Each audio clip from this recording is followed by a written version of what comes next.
Hi friends, இப்போ தான் இந்த சேனல் பார்க்குறேன்னா சப்ஸ்கிரைப் பண்ணிக்கோங்க. இந்த வீடியோவில் என்ன பார்க்க போகிறோம் அப்படின்னா மகர வரிசை, அதோட கண்டினியூ தான். பொருள் தருக, வாங்க பார்க்கலாம். மந்த மாருதம் அப்படின்னா தென்றல். மந்த மாருதம் அப்படின்னா தென்றல். மந்தா நிலம் அப்படின்னா மென்காற்று தென்றல். மந்த மாருதம் அப்படின்னா தென்றல். மந்தா நிலம் அப்படின்னா மென்காற்று தென்றல். மடு அப்படின்னா ஆழமான நீர்நிலை. ஆமாம், நம்மளுக்கு மடுனா ஆழமான நீர்நிலை. மடு அப்படின்னா ஆழமான நீர்நிலை. மடல் அப்படின்னா கடிதம். மதுரம் அப்படின்னா இனிமை.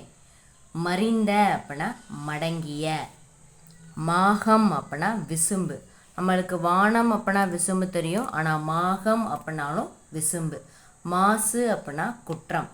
மாடு அப்படின்னா செல்வம் பக்கத்தில். நம்மளுக்கு மடுன்னு கேட்பாங்க, மாடுன்னு கேட்பாங்க. மடுனா ஆழமான நீர்நிலை, மாடு அப்படின்னா செல்வம் பக்கத்தில்.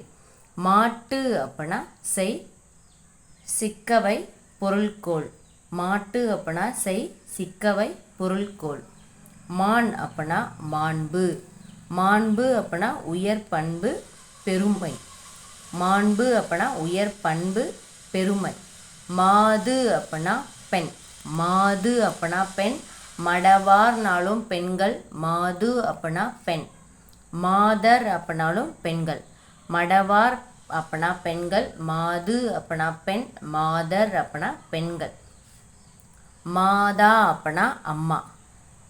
மாந்தி அப்படின்னா ஒரு கிரகம். மாந்தி அப்படின்னா ஒரு கிரகம்.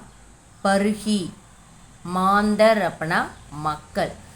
மாந்தம் அப்படின்னா சீரண கோளாறு. மாந்தம் அப்படின்னா சீரண கோளாறு. மந்தமாக இருக்குன்னு சொல்லுவோம் நம்ம, அதான் மாந்தம் அப்படின்னா சீரண கோளாறு. மாமை அப்படின்னா மாநிறம். மாமை அப்படின்னா மாநிறம். மாய்தல் அப்படின்னா மறைதல் இறத்தல். மாய்தல் அப்படின்னா மறைதல் இறத்தல். மூய் அப்படின்னா மூழ்குதல். மூய் அப்படின்னா மூழ்குதல். தேங்க்யூ.